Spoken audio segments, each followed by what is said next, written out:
नौजवान नस्ल शादी से पहले कई टोटके इस्तेमाल करते रहते हैं जिनसे उनको किसी किस्म की शर्मिंदगी का सामना ना करना पड़े। इस कहानी में भी ऐसे ही हिंदू लड़के का जिक्र है जिसने शादी की रात मछली के साथ ऐसी चीज इस्तेमाल की कि जिससे उसकी ताकत में कई गुना इजाफा हो गया। वो दूसरी चीज क्या थी, जानने के लिए वीडियो को मुकम्मल देखिएगा। मैं रात के अंधेरे में ही घर से निकल पड़ी थी और गाँव की गलियों में चादर ओढ़े चक्कर काट रही थी। दरअसल जो बात मुझे पता चली थी मैं उसको पूरी तरह जानना चाहती थी। मुझे अब तक यकीन नहीं आया था कि यहाँ के मर्द इतने ज्यादा ताकतवर है कि एक रात में कई औरतों के साथ। और फिर मैंने देखा कि एक मर्द अपने एक घर से निकलकर दूसरे घर में गया और फिर काफी देर बाद दूसरे घर से निकलकर तीसरे घर में दाखिल हो गया। यानी एक ही रात में वो कई औरतों के साथ था। और ये बात मेरे लिए बहुत हैरान कुन थी। और इससे भी ज्यादा हैरानी की बात तो ये थी कि उन औरतों को इस बात पर कोई एतराज भी नहीं था। यहाँ की सारी औरतें मिलजुल कर रहती थी और इतने दिनों में मैंने कोई लड़ाई झगड़ा भी नहीं देखा था। जबकि एक मर्द एक ही रात में कई औरतों के साथ वक्त गुजारता था और ये बात उन औरतों को मालूम भी थी। और फिर सुबह के वक्त एक कोने में खड़ी हो गई और मैंने उन औरतों को बड़ी बुरी हालत में अपने घरों से निकलते देखा। उनकी चाल में लंगड़ाहट थी, चेहरे पर थकावट के आसार भी नुमाया थे। वो सब कुएं की तरफ जा रही थी और मुझे अच्छी तरह मालूम था कि वो क्यों जा रही हैं। इतना कुछ देखने के बावजूद भी मैं समझ नहीं पाई थी कि ये सब कुछ कैसे मुमकिन है। और फिर 2 दिन बाद मुझे सारी सच्चाई पता चल गई कि यहाँ के मर्द इतने ताकतवर क्यों होते हैं और कैसे होते हैं, कैसे वो एक ही रात में इतनी औरतों के साथ वक्त गुजारते हैं और फिर भी उनकी सेहत पर कोई फर्क नहीं पड़ता। और यहाँ की औरतें क्यों इस बात के लिए राजी हैं कि इनका मर्द एक ही रात में कई औरतों के पास चला जाए। मेरा नाम समरीन है, मेरा ताल्लुक हैदराबाद से है। मैं सुबह सवेरे ही अपने घर से निकल गई थी और फिर पूरे 4 घंटे के सफर के बाद मैं इस खूबसूरत गाँव में पहुंची थी जिसे देखकर मेरा दिल खुशी से खिल उठा था। चारों तरफ सब्जा और खूबसूरती ही खूबसूरती थी। गांव की जिंदगी के बारे में मैंने बहुत सुना था। मेरे यहाँ आने से पहले मेरी अम्मी और दादी बहुत ज्यादा फिक्रमंद थी। सच तो ये था कि वो दोनों ही मुझे यहाँ आने की इजाजत नहीं देना चाहती थी, लेकिन बाबा का कहना था कि अब आजकल के दौर में बेटियों को इतनी आजादी देनी चाहिए कि वो तनहा सफर कर सकें और जिंदगी में बहुत कुछ सीख सकें। मेरे बाबा नई सोच के मालिक थे। अम्मी और दादी इज्जत के हवाले से बहुत ज्यादा फिक्रमंद रहती और कहती कि औरत की इज्जत कांच की तरह होती है, इसलिए औरत को इतनी आजादी नहीं देनी चाहिए कि वो तन्हा रास्तों पर निकल जाए। मगर बाबा के आगे घर में किसी की भी नहीं चलती थी, इसलिए मैं हमेशा उन्हें अपनी ढाल बनाती और अपनी बात मनवा लेती। कॉलेज में हमें हिंदू लोगों के हवाले से एक तफसीली असाइनमेंट बनाने के लिए दिया गया जिसमें हमें खुद जानकर छोटी छोटी सी बात लिखनी थी। और मैंने गूगल सर्च किया और मुझे पता चला कि सिंध के इस गाँव में सबसे ज्यादा हिंदू लोग मौजूद हैं और यहाँ हर तरह के हिंदू त्योहारों को बहुत आसानी से भी मनाया जाता है।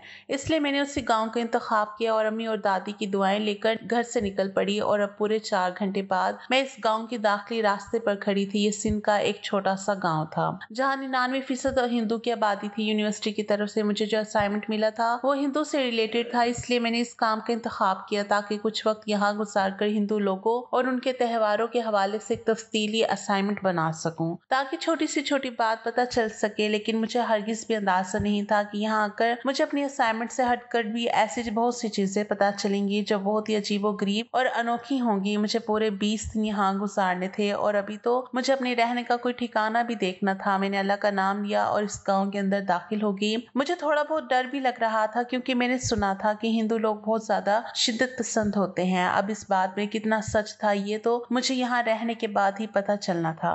गाँव के लोग मुझे बहुत हैरत से देख रहे थे, शायद इसकी वजह मेरा पहनावा था। मैं अपने तौर तरीकों से और लिबास से ही शहरी मालूम होती थी और इसी वजह से जो औरतें खेती बाड़ी कर रही थी वो पलट कर मुझे ही देख रही थी। मैं नहीं जानती थी कि आगे मुझे कहाँ जाना है, इसलिए मैंने एक औरत को आवाज देकर बोला। उसके माथे पर सुर्ख रंग का बड़ा सा टीका था और उसने साड़ी भी पहन रखी थी। मेरे बुलाने पर वो फौरन मेरे पास आई और हाथ जोड़कर राम राम कहने लगी। मैंने मुस्कुराकर उसकी तरफ देखा और फिर उससे पूछा कि यहाँ का बड़ा कौन है। उसने बताया कि यहाँ के जो वडेरे है ये गाँव उन्हीं के हुक्म पर चलता है। मैं जान गई थी कि मेरी अगली मंजिल साईं की हवेली है क्योंकि उनकी इजाजत से ही मैं यहाँ 20 दिन गुजार सकती थी। मैं डिग्री लेकर गई थी, इसलिए आज से पहले भी मुझे ऐसी बहुत सी जगहों पर तनहा जाना पड़ा था, लेकिन किसी हिंदू इलाके में आने का ये मेरा पहला इत्तेफाक था। शायद इसलिए मैं खुद भी थोड़ी नर्वस थी। इस औरत ने मुझे हवेली का पता समझा दिया था और फिर मैं उस वडेरे साईं की हवेली में पहुंच गई। मैंने सोचा था कि वो कोई बड़ी उम्र के आदमी होंगे, लेकिन वहां जाकर मैं हैरान हुई क्योंकि वो तो एक जवान लड़का था जो इस गांव की देखभाल कर रहे थे और यहाँ के लोगों के हकों के लिए भी काम करते थे। थे जब उन्हें पता चला कि मैं उनकी सकाफत, तहजीब और त्योहारों के बारे में काम कर रही हूँ, तो उन्होंने खुशदिली से मुझे 20 दिन यहाँ रहने की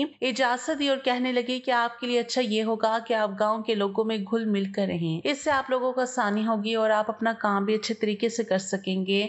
और उन्होंने आवाज देकर एक लड़की को बुलवाया और कहने लगे कि समन हमारी बहुत ही अच्छी मुलाजमा है, आप इसके घर पर ही काम कर सकती हैं क्योंकि ये अकेली रहती है, इसका शोहर शहर में काम करता है, आपको इसके घर में रहने की कोई दिक्कत नहीं होगी। वडेरे साईं ने समन की इस बात का पाबंद किया कि वो 20 दिन तक ना सिर्फ मुझे अपने घर में रखे बल्कि मेरी हर छोटी बड़ी जरूरत का ख्याल भी करे। मुझे जिस तरह की भी मदद चाहिए होगी वो समन फराहम करेगी। साई ने अपने बड़े दिल का मुजाहरा किया और समन को 20 दिन की छुट्टी भी दे दी ताकि वो ये दिन मेरे साथ रहकर मेरी मालूमात में इजाफा कर सके और गाँव के लोगों से मुझे मिलवा सके। मैं जो शहर में सालिम वडेरे का कॉन्सेप्ट लेकर इस गाँव में आई थी वो इनसे मिलने के बाद पूरी तरह से बदल गया था। वो बहुत अच्छे थे बल्कि ख्याल रखने वाले साबित हुए थे। मेरा पहला कदम इस गांव में बहुत ही अच्छा था। अब मुझे आगे के 20 दिन इस तरह गुजारने थे कि मेरा एक भी लम्हा ज़ाया ना हो और मुझे वो सारी मालूमात हासिल हो जिससे मेरी असाइनमेंट पूरी तरह तैयार हो जाए। समन मेरे साथ हवेली से निकल पड़ी और मुझे गाँव के बीच में बने अपने एक छोटे से घर में ले आई। मिट्टी का बना ये घर बहुत ही प्यारा और ठंडा था, ज़रूरत की हर चीज़ मौजूद थी। मैंने उसका शुक्रिया अदा किया और वो मेरी मदद करने को भी तैयार हो गई थी। वो कहने लगी कि ये तो हमारा फर्ज है, शहरी लोग हमारे बारे में अच्छा ख्याल नहीं रखते, खासकर इसलिए क्योंकि हम हिंदू हैं, मुसलमान नहीं, हमें अच्छा नहीं समझा जाता। मैंने उसके कंधे पर हाथ रखा और उससे कहा ऐसी कोई बात नहीं, हर जगह अच्छे और बुरे लोग तो मौजूद होते हैं, इसमें गांव या शहर का कोई कमाल नहीं होता। मेरी बात सुनकर वो मुस्कुराई और कहने लगी हाँ आप बिल्कुल ठीक कह रही हैं। समन ने मेरे खाने पीने का इंतजाम किया। रात का वक्त होने लगा था, यहाँ बिजली का निजाम ज्यादा अच्छा नहीं था, इसलिए वो कहने लगी कि हम अगली सुबह गांव के लोगों से मिलने के लिए निकलेंगे, फिर आप जिससे जो चाहे सवाल पूछ सकती है। मैंने उससे कहा कि मैं आज की रात भी जाया नहीं करना चाहती हूँ, तो मुझे कुछ अपने बारे में बताओ, तुम्हारा शोहर कहाँ रहता है, वो कैसे है, तुम लोगों की शादी किस तरह हुई, वगैरह वगैरह। क्या पता मेरे काम की बात कोई निकल आए। मेरी बात सुनकर उसने ठंडी सांस भरी और कहने लगी कि यहाँ के लोगों की शादीशुदा जिंदगी पर आप बात ना करें तो अच्छा होगा, बाकी आप जो चाहे सवाल पूछ सकती हैं, क्योंकि यहाँ मर्दों के तौर तरीके बहुत अलग हैं, खासकर अपनी औरतों के साथ। और अगर आपको इस बारे में जानने का तजस्सुस है तो फिर सवेरे की पहली किरण के साथ ही आप घर से बाहर निकल जाएं। कुएं पर मौजूद औरतों की हालत देखकर आपको पता चल जाएगा कि यहाँ के मर्द किस किस्म के हैं। इसकी बात सुनकर मैं बोली कि क्यों सवेरे कुएं पर औरतें क्यों आएंगी और ऐसी क्या बात है जो अनोखी है। मेरी बात पर वो मुस्कुराई और कहने लगी बेबी जी आप शादीशुदा नहीं है, इसलिए आपसे बात क्या करूं, इतना जरूर कह सकती हूँ कि यहाँ की औरतों की शादी शुदा जिंदगी बहुत मुश्किल है। मैं तो शुक्र मनाती हूँ कि मेरा शोहर गांव में नहीं रहता, वरना मेरा भी हाल दूसरी औरतों जैसा ही होता, क्योंकि गांव के मर्द ये कहकर वो खामोश होगी और मैं उसका चेहरा तकने लगी।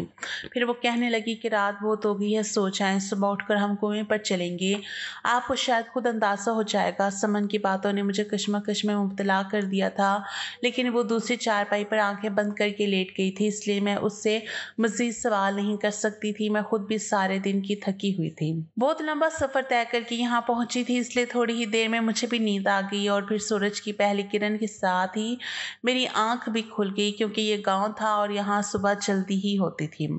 समन ने मुझे उठाया और कहने लगी कि अगर आपको मालूमात लेनी है तो फिर कुएं पर चलें। मैंने जल्दी से अपनी डायरी और पेन संभाला और समन के साथ कुएं की तरफ चल पड़ी। कोई तो खास बात थी जो समन अपने मुंह से मुझे नहीं बता सकी थी। मुझे लग रहा था कि मुझे कुछ ना कुछ ऐसा मिलने वाला है जिससे मेरा असाइनमेंट में 4 चांद लग जाएंगे, लेकिन कुएं पर पहुंचकर मैं दंग रह गई, क्योंकि वहां पर बहुत सारी औरतें मौजूद थी, जिनमें से कोई लंगड़ा कर चल रही थी तो कोई अपना पेट पकड़ कर खड़ी थी, किसी के चेहरे पर सुर्खी के निशान थे तो कोई आंखों में नींद लिए एक तरफ बैठी सो रही थी, और एक बड़ी उम्र की औरत सबको डोल से पानी निकाल कर दे रही थी और तेज आवाज में जल्दी जल्दी का नारा लगा रही थी। मैंने हैरत से समन को देखा और पूछा कि इन सबको क्या हुआ है। मेरी बात पर वो दांत निकाल कर हंसी और कहने लगी ये तो यही आपको बता सकती हैं मेरा शोहर तो बस कुछ दिन ही मेरे साथ गुजारता है और मैं इसी में ही तंग आ जाती हूँ। ये तो इन औरतों का हौसला है जो हर रात अपने शोहर को बर्दाश्त करती हैं। समन की बात ने मेरे छक्के छुड़ा दिए थे। उन औरतों की हालत काफी खराब लग रही थी। इससे पहले कि मैं किसी औरत से बात करती, वो बड़ी उम्र की औरत समन को देखकर दूर से कहने लगी, तेरा शोहर तो यहाँ नहीं है, फिर तो सुबह सुबह यहाँ क्यों चली आई है? समन ने मेरा तारुफ करवाया, बताया कि वो वडेरे साईं का हुक्म है कि इनकी हर मुमकिन मदद की जाए और उनके सवालों का जवाब दिया जाए। साईं का हुक्म सुनकर वो सब खामोश हो गए। समन मुझसे कहने लगी, अब आपको जिससे जो पूछना है पूछ लें। मैं एक तरफ बैठी कम उम्र लड़की के पास गई जो शायद अभी भी अपनी बारी का इंतजार कर रही थी। मैंने उससे पूछा कि इतनी सुबह सुबह तुम यहाँ क्यों आई हो? मेरी बात सुनकर उसने अजीब नजरों से मुझे देखा और अपने चेहरे दुपट्टे के पल्लों में छिपा लिया। मैंने देखा कि उसकी गर्दन पर निशान मौजूद थे। मुझसे रहा न गया तो मैं पूछ बैठी कि तुम्हारा शोहर तुम्हें मारता है क्या? मेरी बात सुनकर उसने जल्दी से इंकार में सर हिलाया और बोली, नहीं, मेरा शोहर बहुत अच्छा है। इससे ज्यादा उसने मेरी बात का जवाब नहीं दिया था। मैंने कुछ और औरतों से भी बात करनी चाही, लेकिन वो सब शर्म हया का मुजाहरा करते हुए चली गई और मुझे कोई भी इस बात का जवाब ना दे सकी। और इतने सवेरे इतनी सारी औरतों का कुएं पर क्या काम? मैं गैर शादीशुदा जरूर थी, लेकिन अकल व शऊर रखती थी। इतना इल्म मुझे हो गया था कि वो कहीं कुएं पर क्यों आती हैं, लेकिन इनकी हालतें ऐसे क्यों होती थी? इसका जवाब मुझे नहीं मिल सका था। सारा दिन मैं गांव की गलियों में घूमती फिर रही थी। कभी बच्चों को रोककर सवाल जवाब करती तो कभी औरतों से बातचीत शुरू कर देती। यहाँ के मर्द अपने काम से काम रखते थे, किसी ने नजर उठाकर मेरी तरफ देखा भी नहीं था। या फिर शायद यहाँ के वडेरे साईं बहुत सख्त है, इसलिए मेरे साथ सबका ही रवैया बहुत अच्छा था। ऐसे ही पहला पूरा दिन गुजर गया था, लेकिन कोई ऐसी खास बात मुझे नजर नहीं आई थी जो मेरे असाइनमेंट में हाईलाइट होती और मुझे किसी ऐसी चीज की तलाश थी। रात के वक्त जब मैं समन के साथ बैठी तो मेरे समन से कहा कि तुम ही तो मुझे कुएं वाली बात के बारे में कुछ बता दो, क्या पता मेरी कुछ मदद हो जाए। समन शर्माई और कहने लगी कि दरअसल यहाँ के मर्द बहुत ज्यादा ताकतवर होते हैं, अपनी औरतों को हर रात पूरी तरह इस्तेमाल करते हैं, इसलिए तकरीबन गांव की सारी ही औरतें सुबह सवेरे कुएं पर पहुंच जाती हैं। इनकी हालतें भी इसलिए ऐसी हैं क्योंकि हर रात एक मर्द के साथ वक्त गुजारना आसान नहीं होता और फिर सारा दिन खेती बाड़ी पर भी ध्यान देना होता है। यहाँ की औरतें अपने मर्दों के साथ मिलकर खेती बाड़ी में भी हाथ बटाती हैं। समन की बात सुनकर मैं चौंकी और समन से पूछा कि ये मर्द इतने ताकतवर कैसे होते हैं? मैं जिस शहरी जिंदगी से आई थी वहां तो मर्द नौकरी करके इतना थक जाता था कि अपनी औरत को वक्त भी नहीं दे पाता था, और यहाँ के मर्द सारा दिन खेती बाड़ी करने के बाद भी रात को औरत को वक्त देते थे। ये कैसे मुमकिन था? समन मुस्कुराई और कहने लगी, दरअसल यहाँ के मर्द एक खास चीज इस्तेमाल करते हैं जिसकी वजह से उनमें इतनी ताकत आ जाती है। एक एक मर्द 3 बीवियां भी रखता है। इस गांव में बहुत सी औरतें ऐसी हैं जिनका एक ही शोहर है और वो रात बारी बारी अपनी तीनों बीवियों के साथ वक्त गुजारता है, फिर भी उसकी ताकत खत्म नहीं होती। समन की यह बात सुनकर तो मैं दंग ही रह गई थी। मैंने समन से कहा कि अब तो तुम मुझे तफसील से बताओ कि आखिर वो क्या चीज है, मैंने ऐसा तो कहीं नहीं सुना। दरअसल इससे पहले का असाइनमेंट मुझे इस तरह का मिला था, लेकिन इस पर काम करते हुए मुझे पता चला था कि शहरी मर्द बहुत ज्यादा कमजोर होते हैं और इस तरह की चीजें हैं वो इस्तेमाल करते हैं। इसके बाद तो एक बीवी को खुश रखना ही उनके लिए मुश्किल है, और यहाँ गाँव के मर्द एक वक्त में इतनी बीवियों को रखता है। इस बारे में सुनकर मैं हैरान थी। मेरे बहुत इसरार करने पर उन्होंने अपनी कहानी सुनानी शुरू की। उसने बताया कि वो शादी से पहले इस गांव में ये सब कुछ देखते हुए बड़ी हुई थी, इसलिए उसके लिए ये बात कुछ अजीब नहीं थी। इसके अब्बा भी 4 शादियां कर चुके थे और वो चारों बीवियों के साथ एक रात में बारी बारी वक्त गुजारते थे। समन के इस गांव में बहुत सारे बहन भाई भी हैं और जब फिर उसकी शादी का वक्त आया तो वो पहले से ही इस बात से सहनी तौर पर तैयार थी कि उसके शौहर की एक वक्त में कई सारी बीवियां होंगी। ये बात तो कहीं ना कहीं परेशान करने वाली तो थी, लेकिन क्योंकि यही यहाँ का रिवाज था इसलिए समन को ये कबूल करना ही था। दरअसल ये रिवाज गांव के वडेरों की तरफ से डाला गया था क्योंकि मर्द कम थे और औरतें ज्यादा, और वडेरे चाहते थे कि हिंदू की आबादी इस गांव में हमेशा मुसलमानों से ज्यादा ही रहे। इसलिए उन्होंने अपने मर्दों को ज्यादा शादी की इजाजत दी और कहा कि वो हर बीवी से ज्यादा बच्चे पैदा करे ताकि मुस्तकबिल में भी ये गांव हिंदू अक्सरियत वाला ही गांव रहे। और फिर शादी के रात समन के होश उड़ गए जब उसका नौजवान शौहर उससे कहीं ज्यादा ताकतवर निकला। लेकिन इससे भी ज्यादा हैरान कर देने वाली बात यह थी कि समन के शौहर ने उसके पास आने से पहले खास चीज का इस्तेमाल किया था। उस रात समन को समझ आ गया था कि वही चीज इन मर्दों को इतनी ताकत पहुंचाती है, ये एक वक्त में इतनी ज्यादा बीवी को खुश रख सकते हैं। समन के शौहर ने उससे कहा था कि वह हर रात उससे ये सब करेगा और उससे पहले मछली पकाकर वो देगी। ये मछली गांव के दरिया की खास मछली थी।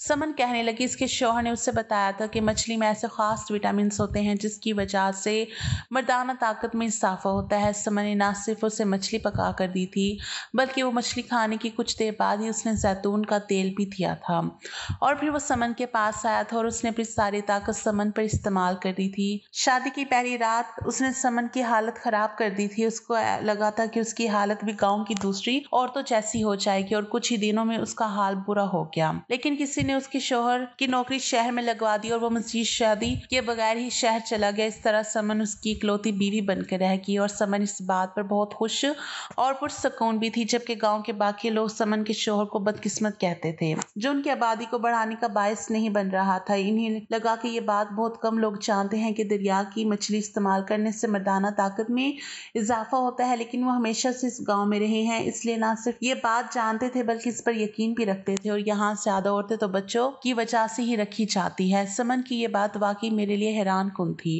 मुझे ये नहीं मालूम था कि हिंदू अक्सरियत वाले गांव में ज्यादा मर्द या औरत से शादी करते हैं ताकि उनकी अक्सरियत बरकरार रहे और ये बात मेरी असाइनमेंट के लिए हाईलाइट थी। बाकी की बातें तो शर्मा हया की वजह से मैंने अपनी असाइनमेंट में शामिल नहीं की थी, लेकिन इस बात को खुसूसी तौर पर दर्ज किया था। मैंने खुद एक रात गांव में निकलकर इस बात का अंदाजा भी लगाया था कि समन की बात में कितनी सच्चाई है और वाकई उसने मुझे हर बात सही तरह से ही बताई थी। जब मैंने खुद अपनी आंखों से सारा सच देखकर आई थी तब समन ने मुझे इस बारे में बताया था। मैंने 20 दिन इस गांव में बहुत अच्छे गुजारे थे। काफी सारी बातें थी जो मुझे पता चली थी और मेरे काम की भी थी। जब मैं वापसी के लिए निकली तो वो मुझे दोबारा आने की ताकीद करने लगे और मैंने खुशी खुशी हामी भर दी। समन तो मेरे गले लगकर रोई थी क्योंकि उसने 20 दिन मेरे साथ गुजारे थे, हर वक्त मेरे साथ ही रही थी और उसकी वजह से ही मुझे बहुत कुछ पता चला था। समन का खुलूस और मोहब्बत देखकर मेरी आंखों में भी आंसू आ गए थे। गांव से निकलने से पहले मैंने वडेरे से खास शुक्रिया अदा किया था। उन्होंने अपनी चाय से न सिर्फ मेरा दिल जीता था बल्कि हर मुमकिन मेरी मदद भी की थी। घर पहुंचकर मुझे अपने असाइनमेंट को सही तरह से तरतीब देकर इसे जमा करवाना था और मुझे यकीन था कि हर असाइनमेंट की तरह इसमें भी मुझे सबसे ज्यादा नंबर मिलने वाले थे। मुझे लगता है कि सारी जिंदगी मैं समन को नहीं भुला सकूंगी क्योंकि उसके साथ जो वक्त मैंने गुजारा था वो बिल्कुल दोस्तों की तरह था और अगर कभी किस्मत ने मुझे मौका दिया तो मैं समन से दोबारा मिलने जरूर जाऊंगी। अब आप लोग बताएं, क्या आप लोग भी ये बात पहले से जानते थे कि हिंदू अक्सरियत वाले इलाकों में अपनी आबादी को बरकरार रखने के लिए हिंदू लोग इस तरह की चीज इस्तेमाल करते हैं? मैंने तो हिंदू लोगों को बहुत ही अच्छा और खुश इखलाक पाया है। वहां रहते हुए एक पल के लिए भी मुझे ऐसा महसूस नहीं हुआ जैसे वो मेरे साथ बुरा सलूक कर रहे हो या फिर बराबरी का सलूक ना कर रहे हो। सब ने ही बहुत मोहब्बत से मुझसे बात की और इनके तौर तरीके काफी ज्यादा अजीब जरूर थे, लेकिन वो लोग बहुत अच्छे दिल के मालिक भी थे।